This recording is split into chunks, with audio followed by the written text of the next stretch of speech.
കണ്ണ് കാണാത്തൊരമ്മയും 2 മക്കളും അവരുടെ അച്ഛനും വെള്ളത്തിൽ ചാടി മരിച്ചൊരു വാർത്ത ഇങ്ങനെ കാണുകയായിരുന്നു. ഹോട്ടലിൽ നിന്ന് അവസാനമായിട്ട് നല്ല ഭക്ഷണമൊക്കെ കഴിച്ച് ചാടിക്കളിച്ച് ഒരു വളരെ സന്തോഷത്തോടു കൂടിയാണ് ആ മൂത്ത കുട്ടി അവരുടെ കൂടെ പോണത്. വളരെ സങ്കടമായി ആ വീഡിയോ കണ്ടപ്പോൾ. അപ്പോൾ ആത്മഹത്യക്ക് കാരണം ദാരിദ്ര്യമാണത്രേ.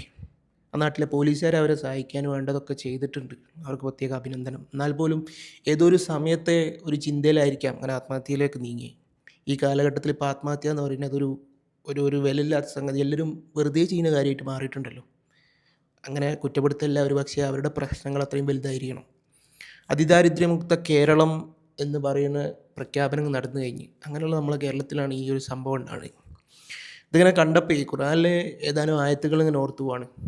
അറഅയ്തല്ലദീ യുകദ്ദിബു ബിദ്ദീൻ ഫദാലിക്കല്ലദീ യദ്ഉൽ യതീം ഫലാ യഉളു അലാ ത്വആമിൽ മിസ്കീൻ എന്ന് പറഞ്ഞിട്ടുള്ള ആയത്തുകൾ. മതത്തിനെ വ്യാജമാക്കുന്നവരാരെന്ന് നിങ്ങൾ കണ്ടുവോ? അനാഥകളെ കൈയ്യൊഴിയുന്നവർ, പാവപ്പെട്ടവൻ്റെ ഭക്ഷണ കാര്യത്തിൽ ശ്രദ്ധ കൊടുക്കാത്തവരുമാണ് അവർ എന്നാണ് ഖുർആൻ പറയുന്നത്. അതായത് ഇസ്ലാം എന്ന മതത്തെ വ്യാജമാക്കുന്നവർ, നിസ്കരിക്കാത്തവർ അങ്ങനെയൊന്നല്ല പറഞ്ഞത്. പാവപ്പെട്ടവൻ്റെ ഭക്ഷണ കാര്യത്തിലും അനാഥകളുടെ കാര്യത്തിലൊന്നും ശ്രദ്ധിക്കാത്ത ആൾക്കാരാണെന്നാണ് പറഞ്ഞത്. അത്രത്തോളം ഉത്ബോധനം നടത്തിന്. ഖുർആൻ എന്ന് പറയുമ്പോൾ അങ്ങനെ മുസ്ലിങ്ങൾ മാത്രം ഗ്രന്ഥമൊന്നുമല്ല, എല്ലാവർക്കും വേണ്ടിയിട്ടുള്ള ഗ്രന്ഥമാണ്. അതിലാണ് ഇങ്ങനെ ഒരു പരാമർശം നടത്തി. ഇത് പലപ്പോഴും ആരും അധികം ചർച്ച ചെയ്യാറില്ല എന്നുള്ളതാണ്. അതുപോലെ ഏതൊരാൾക്കും ചുറ്റുമുള്ള 40 വീടുകൾ അയൽവാസികളാണെന്നും അവിടുത്തെ പ്രശ്നങ്ങൾ സ്വന്തം പ്രശ്നങ്ങളാണെന്നുള്ള രീതിയിൽ കണ്ട് പരിഹരിക്കണമെന്നും ഇസ്ലാമിൻ്റെ ആഹ്വാനമുണ്ട്.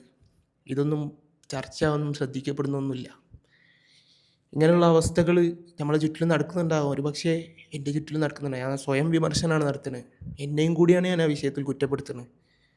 ഒരു പക്ഷേ നടക്കുന്നുണ്ടാവും, നമ്മളത് ശ്രദ്ധിക്കുന്നില്ല, അറിയുന്നില്ല. ഈ ഫോണും കാര്യങ്ങളൊക്കെ വന്നതിന് ശേഷം ആ വിഷയങ്ങളിലൊക്കെ വളരെ വീക്കാണ് ആളുകൾ.